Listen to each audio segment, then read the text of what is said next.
días.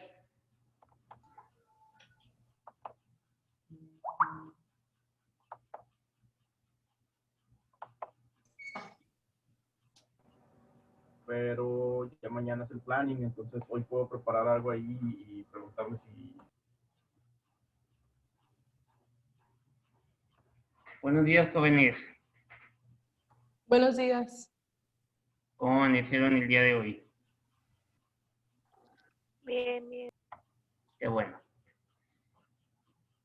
Ya nada más estoy agregando a las personas y ahorita iniciamos.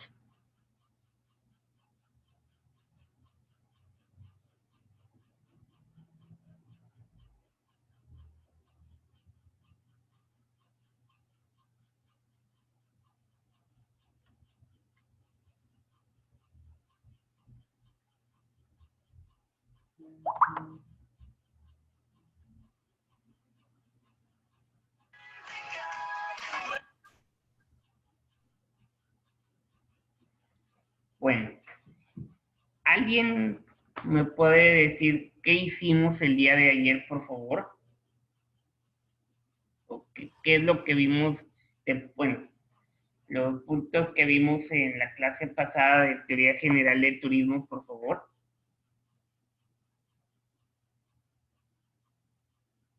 ¿Alguien se acuerda? Yo. A ver, Valeria, sí. Pues hablamos un poco de cómo fue evolucionando el turismo, Así es. que tomó importancia en Mesopotamia, ¿verdad? Así es.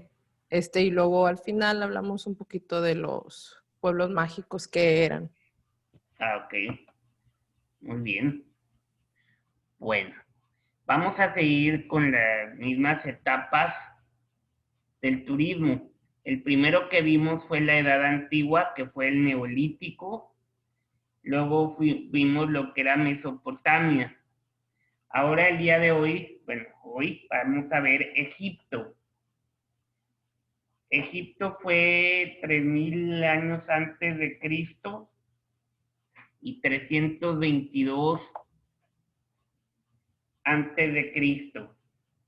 Entonces, aquí dice, los primeros viajes que pueden ser comparables al turismo tuvieron lugar en Egipto, meca de los viajeros y comerciantes de aquella época, que se desplazaban con la finalidad de presentarse al faraón o a observar las monumentales pirámides de ese reino u otras maravillas de la construcción egipcia.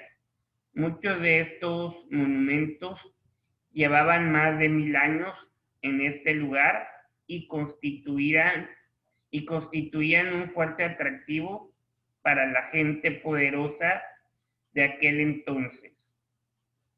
Además, quedaron diferentes rutas establecidas por los comerciantes, como la ruta del Nilo y la ruta del Mar Rojo.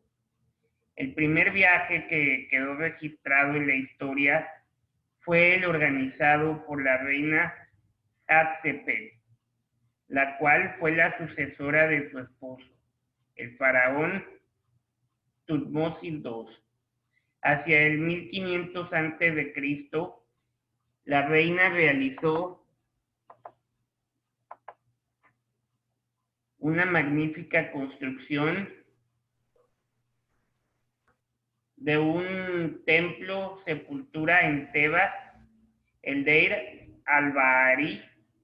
Es aquí donde quedaron registrados los viajes que la reina Hatshepsut realizó a la región de Punt, actual Somalia o Yemen, en búsqueda del árbol del incienso. A partir del siglo VII a.C., Egipto pasó a manos de los asirios, babilonios y finalmente griegos. En esta época, cuando el faraón Necao realizó una de las más grandes proezas, circunnavegar África en 3 años. demostrando así que todo el continente estaba rodeado por agua, salvo un corto hecho. Fueron necesarios 2 milenios para que el hombre occidental repitiera tal hazaña cuando Juan II, rey de Portugal, permitió la salida de barcos bien armados para dicha expedición. La Edad Antigua abarca el periodo transcurrido entre el nacimiento de las primeras civilizaciones hasta el año 476 después de Cristo, con la caída del Imperio Romano de Occidente.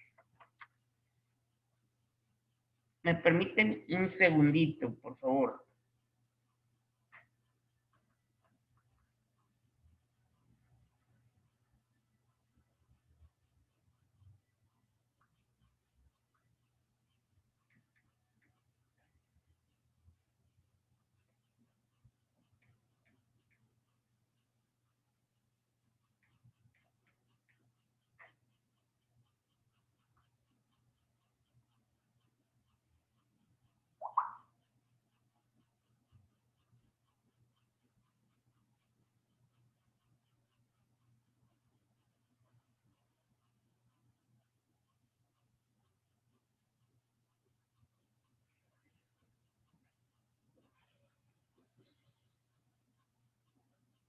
Les voy a platicar acerca del secreto mejor guardado del faraón Hatshepsut. Se escondía entre las piernas. La gran reina egipcia de la dinastía 18 tuvo que vestirse con los atributos masculinos de los hombres para reforzar su autoridad. El secreto por el que Tutankamón murió tan joven, el tabú del primer Latin lover, Julio César tuvo una relación gay. Gobernó el Alto y Bajo Egipto casi 22 años. Durante su reinado,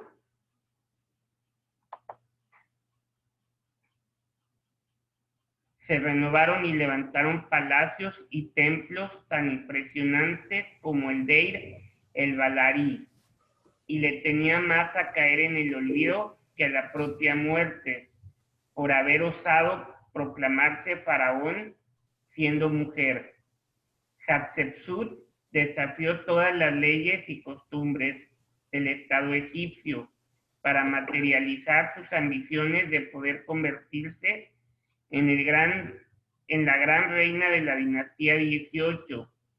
Tras su muerte, y como ella sospechaba, trataron de eliminar toda referencia a su figura. Incluso su nombre fue borrado de la lista de los reyes hasta que la arqueología la rescató siglos más tarde.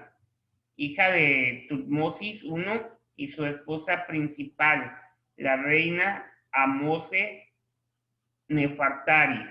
El matrimonio de Hatshepsut con su hermanastro Tutmosis II la convirtió en reina consorte, y tras la prematura muerte de su marido asumió la regencia hasta que su hijastro Tutmosis III, hijo de Tutmosis II y de una de sus mujeres secundarias, cumpliese la edad mínima exigida para hacerse con él gobierno.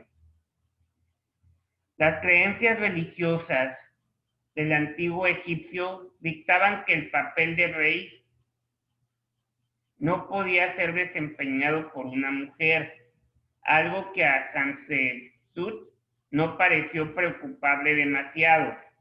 Sin embargo, para combatir este sacrilegio y refrendar su autoridad, la reina optó por disfrazarse de hombre y acicalarse con los atributos de los faraones hombres: el tocado, la falda shensi y la falsa barba sin rasgos femeninos, además de adoptar los epítetos reales del rey del Alto y el Bajo Egipto y señor de las dos tierras.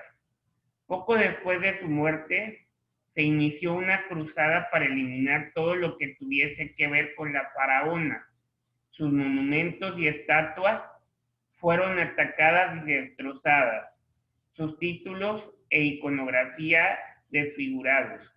Siempre se pensó que el responsable de esta campaña para silenciar el reinado de Hatshepsut y para tirarla de la gobernanta cruel había sido Tutmosis III, su hijastro, pero investigaciones posteriores han demostrado que la operación se llevó a cabo de forma paulatina, sobre todo durante las dinastías 19 y 20.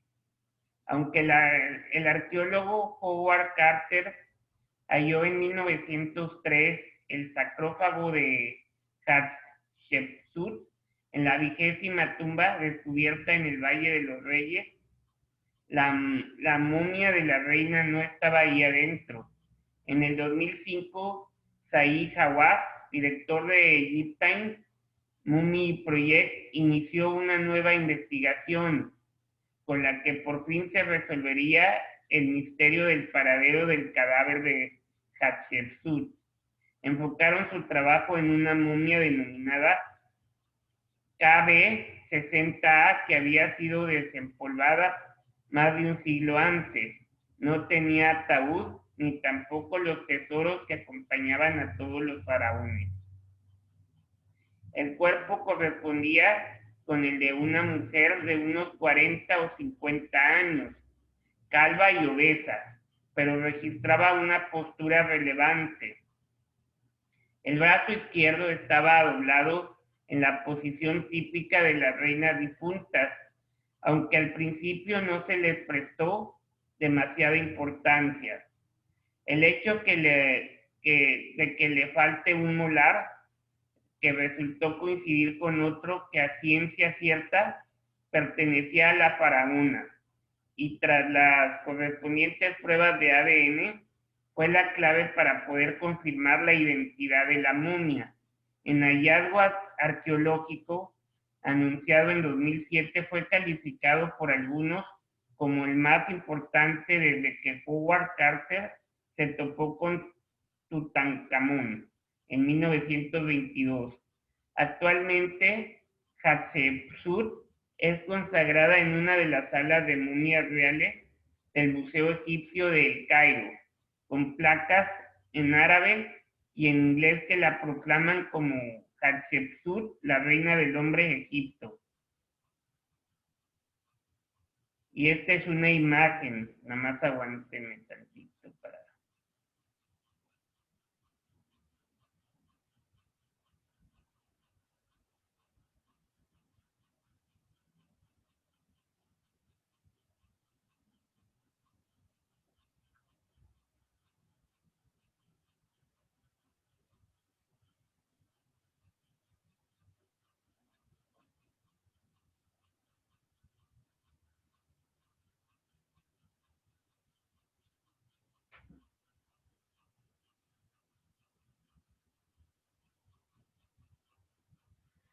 Esta es una imagen.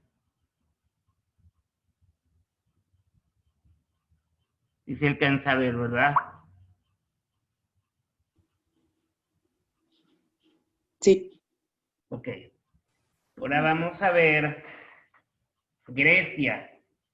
En la Grecia antigua, se daba mucha importancia al ocio. Tanto así que su tiempo libre lo dedicaban a la cultura, a la religión y a los deportes. Prueba de ello era el gran desplazamiento de personas que se producía debido a la realización de los Juegos Olímpicos, celebrados en la ciudad de Olimpia cada 4 años, y a las peregrinaciones religiosas a los santuarios de Dodoma y Delfos, llamado Apolo Pitio. Este último era el templo más célebre de su cultura. Los griegos introdujeron importantes modificaciones en la vida cotidiana que favorecieron los viajes por el respeto con el que se trataba a los viajeros.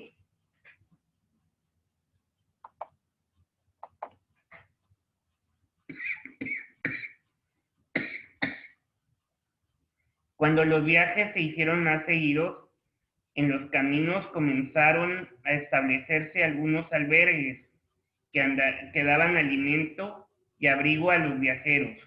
En ocasiones se construía junto a algunos templos principales un pondoqueimón, albergue destinado a los peregrinos que se alojaban ahí gratuitamente. Entre los grandes viajes que se realizaron de forma individual se cuentan los de los geógrafos e historiadores Hecateo de Mileto y Heródoto de Halicarnaso, quienes fueron los grandes viajeros de la antigüedad. Este fue el que recopiló y eligió a las 7 maravillas del mundo antiguo. Los festivales más difundidos y exitosos del mundo griego eran unas fiestas llamadas Dionisias, por estar dedicados a Dionisio, dios de la vid y del vino. A estas celebraciones acudían visitantes de todo el África, y aún de las colonias y ciudades aliadas. El día principal de la fiesta se liberaba a muchos esclavos y se permitía que el resto de la población se divirtiera. Ahí vamos a ver. Aguanten un segundito.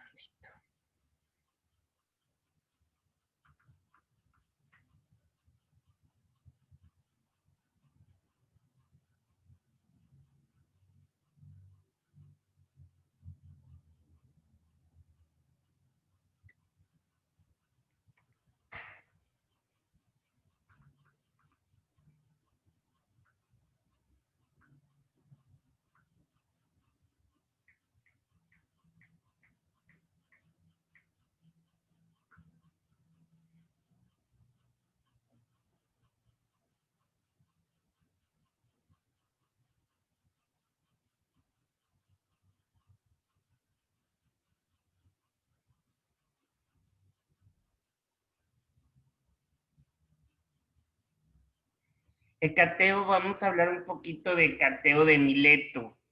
Hecateo de Mileto, historiador griego, el cual vivió en el periodo entre el 550 y el 476. Se le considera el padre de la geografía. Realizó numerosos viajes, especialmente a Egipto. Juzgado el más ilustre de los logógrafos, o sea, prosistas, que a partir de los años finales del siglo VI redactaron las memorias mitológicas, etnográficas, históricas, biográficas y geográficas que antes eran conciliadas a la tradición oral. Nació en Mileto, Asia Menor, actualmente Turquía, de rica familia, y recibió el nombre de la diosa Hécate. Se desconocen las fechas de su nacimiento y muerte. Él viajó por todo el Mediterráneo y por el imperio persa, estudiando sus paisajes, a su gente, tal y como se demuestra en sus obras geográficas. Su descripción de la Tierra completa la identificación del mundo, entonces conocido por los jonios, e incluía un mapamundi circular que representaba las partes conocidas de Europa, África y Asia, rodeadas por un océano exterior. Guerra contra los persas. Tuvo una participación notable en el levantamiento de la Jonia contra los persas.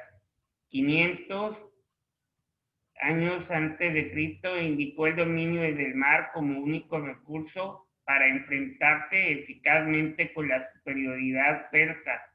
Cuando los derrotados jonios se vieron obligados a negociar la rendición, él fue uno de los embajadores ante el sátrapa persa Artafanés, al que persuadió que permitiera la reconstrucción de las ciudades jonías.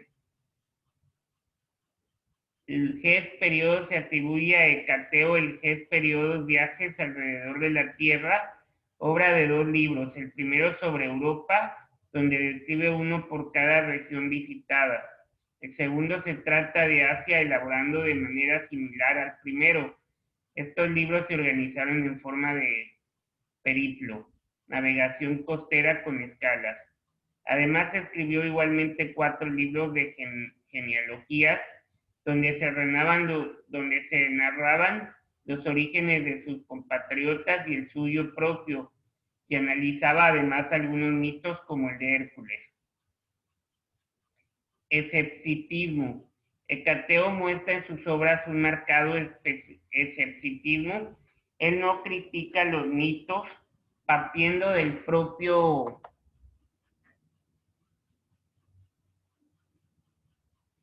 mito, sino que proviene de una amplia exposición a muchas mitologías contradictorias que se encuentran en sus viajes. Hecateo fue probablemente el primero de los logógrafos en intentar una seria historia en prosa y en emplear el método crítico para distinguir el mito del hecho histórico.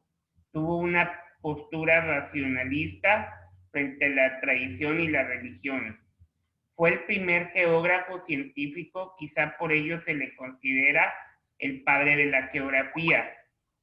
Autor de un mapamundi, en el que se refleja su concepción oriental del mundo, que se presenta como un disco rodeado por el océano. En el mapa de Hecateo se señalaban 4 cuadrantes terrestres marcados por un eje oeste-este con el mar Mediterráneo y el mar Negro, y un eje sur-norte con el río Nilo al sur y el río Istro, el río Danubio al norte. La obra llamada Periégesis, donde se alternaban los datos geográficos enumerados de una manera un tanto árida, con un abundante material etnográfico sobre los pueblos visitados en su ruta desde el Mediterráneo hasta el Mar Negro. Esta es quizás más importante de Hecateo y de hecho fue utilizada por el historiador Heródoto, quien a pesar de todo se burlaba con frecuencia de los mapas de su predecesor. Representó en él la Tierra como un disco circular de unos 8.000 kilómetros de diámetro, rodeado de océano con Grecia en el centro.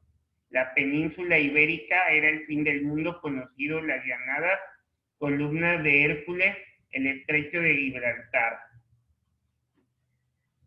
Ahora vamos a ver a Halicarnaso. Heródoto de Halicarnaso.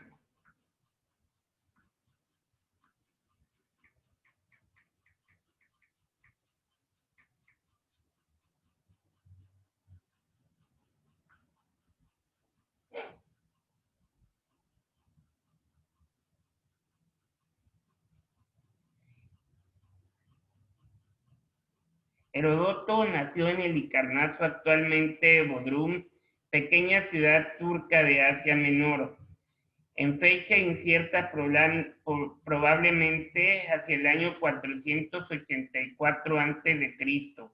La colonia dórica de Halicarnaso se hallaba por aquel entonces bajo dominio persa y era gobernada por el tirano Ligdamis.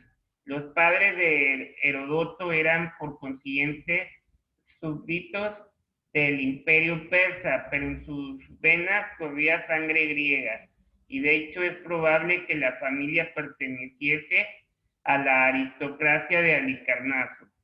Cuando todavía era un niño y con motivo de una revuelta contra Ligdamis, en la que murió Paniálisis, tío o primo del futuro historiador, la familia de Heródoto hubo de abandonar su patria y dirigirse a Samos.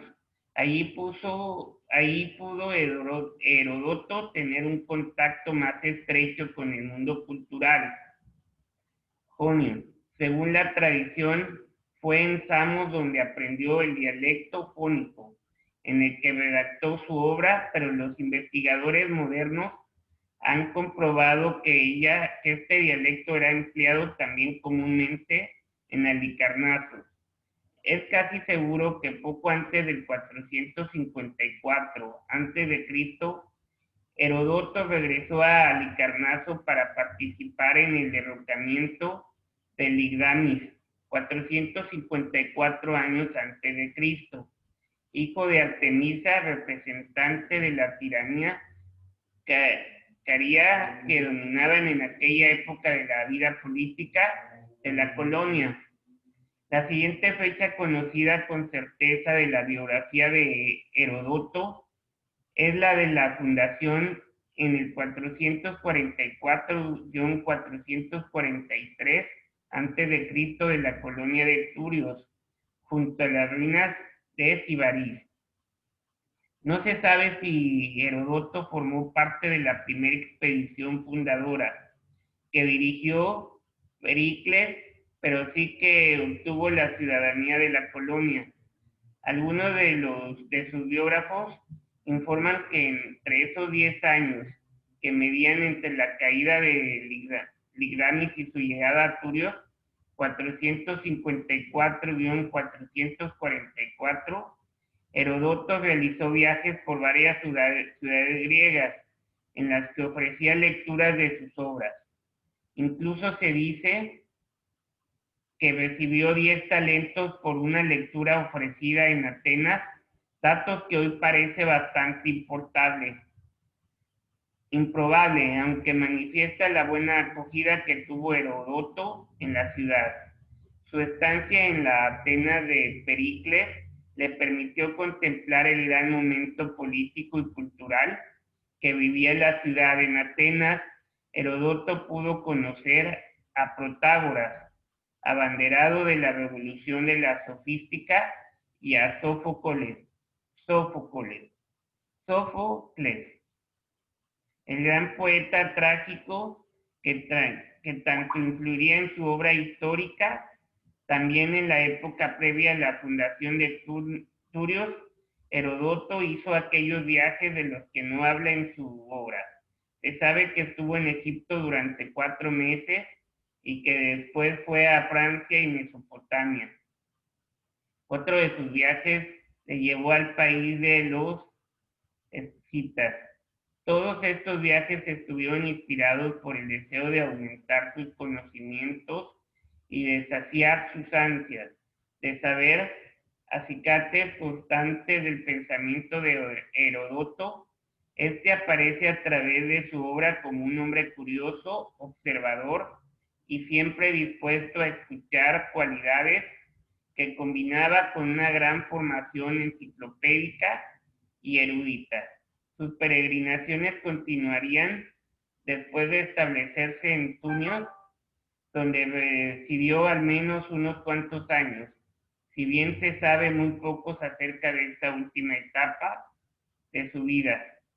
La parodia que realizó Aristófanes de la obra de Heródoto permite suponer que esta era ya conocida en torno al año 425 a.C. Los últimos acontecimientos mencionados en la historia de Heródoto acerca de Grecia se refieren al año 430 a.C.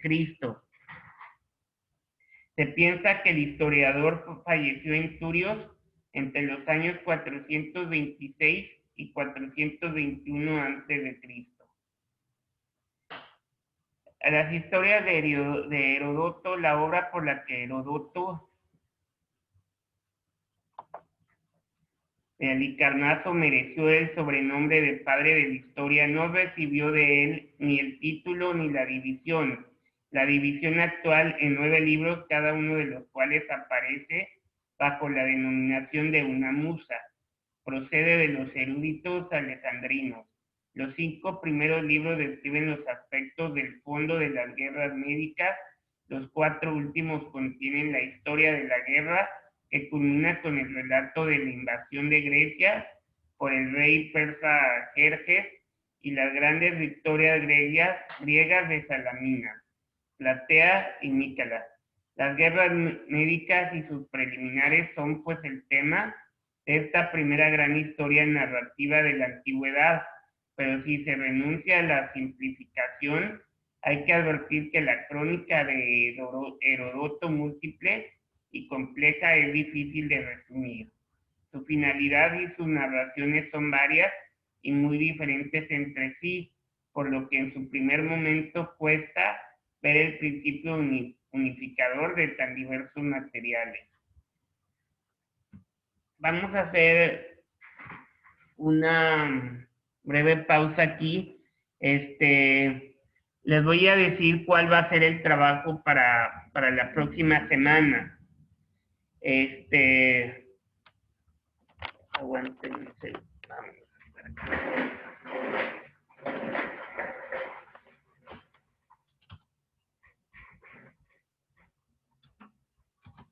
para que tomen nota de lo que se les va a pedir, ¿verdad?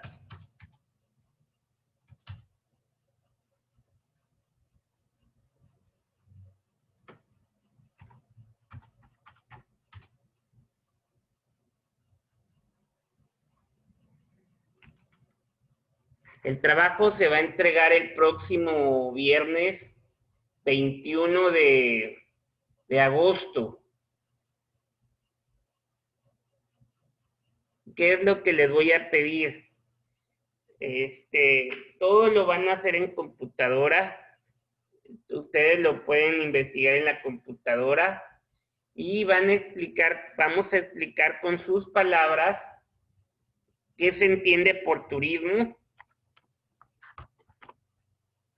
Ese es el número 1. ¿Qué se entiende por turismo? El número 2. Explique con sus palabras qué es turista.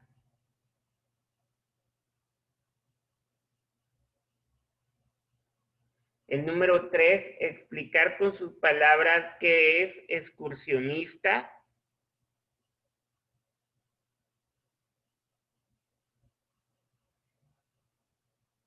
El número 4 es elaborar una línea del tiempo con las etapas del turismo.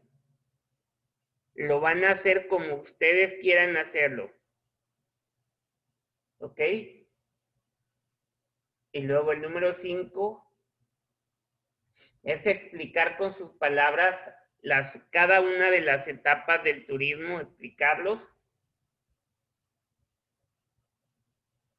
El número 6 van a investigar sobre Thomas Cook. Y el número 7 van a investigar sobre Henry Wells. De hecho, aquí en el chat les voy a poner un mensaje que la fecha de entrega del trabajo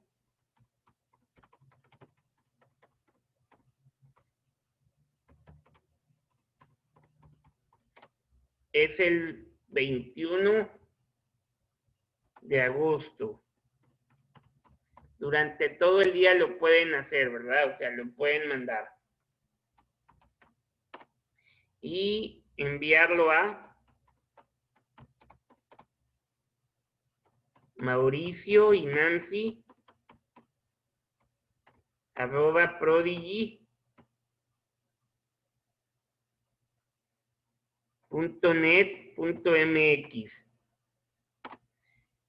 Ahí les acabo de poner en el chat de este Zoom la fecha, profe, ¿puede escribir los nombres por aquí? Ok, es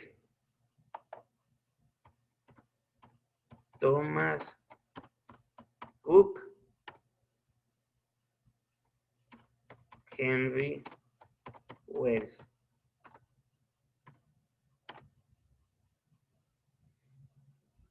¿Sí está bien, muchachos?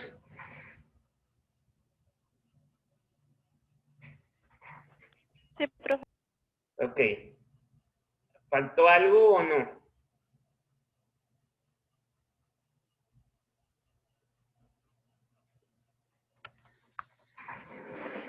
Bueno, ahora vamos a continuar. Pues, hice este breve espacio porque ya nada más faltan 4 minutos para que se acabe esta clase. Entonces, no sé si hay algún comentario o sugerencia que quieran hacer, jóvenes.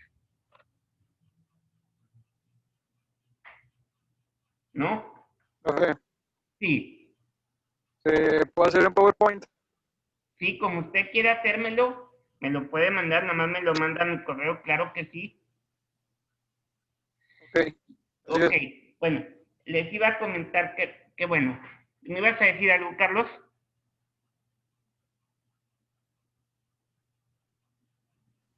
No, ya era todo. Ah, ok. Bueno, una cosa. Acuérdense que estos trabajos hay que hacerlos. Eso es lo que nos va a dar la calificación semana tras semana para poderlos evaluar por mes. Ustedes tienen que hacer una buena presentación, o sea, en el trabajo, hacerlos bien, bien completos. Sí les voy a pedir de favor a todos que le pongan una portada al trabajo con su nombre completo, o sea, sus datos personales como matrícula. Si no se la saben, no pasa nada, nada más con que me pongan su nombre completo y el nombre de la materia, porque como yo les doy 2 materias, entonces quiero identificar por las 2 materias que les doy, ¿verdad? Por favor, les voy a pedir mucho de favor eso. Profe, Sí, Caro.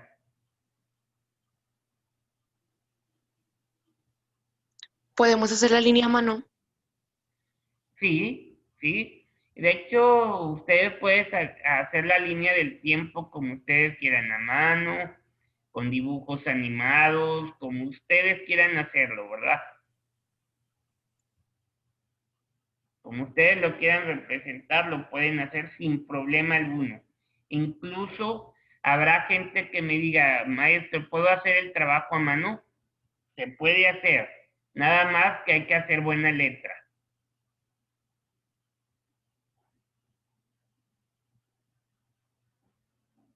¿Ok? Sí, gracias. Ok.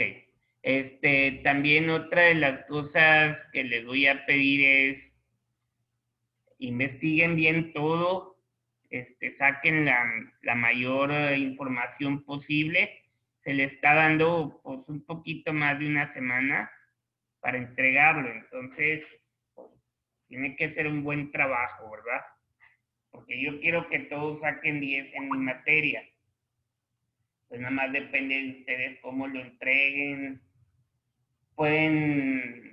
Ustedes hacen cuenta que van a entregar un trabajo y ustedes lo van a desarrollar como ustedes quieran hacerlo. O sea, yo no les voy a impedir que me lo den, como les digo, a mano, en la computadora, pero que sí esté bien presentable nada más.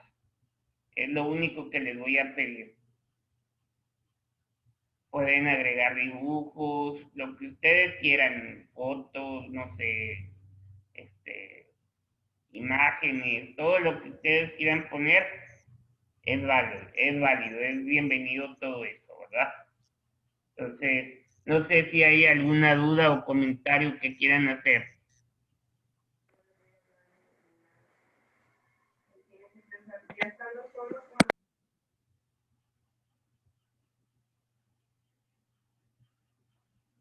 Ok, yo creo que ya ahorita se me va a borrar, se me va a salir porque ya se acabó el tiempo. Si no hay duda, pues nos vemos en la próxima clase, ¿verdad? Está bien, excelente día.